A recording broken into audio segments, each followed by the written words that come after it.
അവൻ അബ്ബാസ്? അറിയില്ല. അറിയില്ലടാ റാസ്കൽ.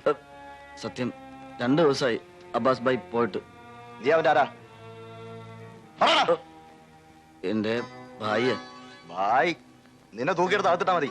അവനങ്ങ് സ്റ്റേഷനിൽ വരും. അത് അറിയാൻ മേലാഞ്ഞിട്ടല്ല, പക്ഷേ അതൊരു ആണത്തും ഇല്ലാത്ത പരിപാടിയാ. ഞാന് അവനെ നേരിട്ട് കണ്ടോളാം.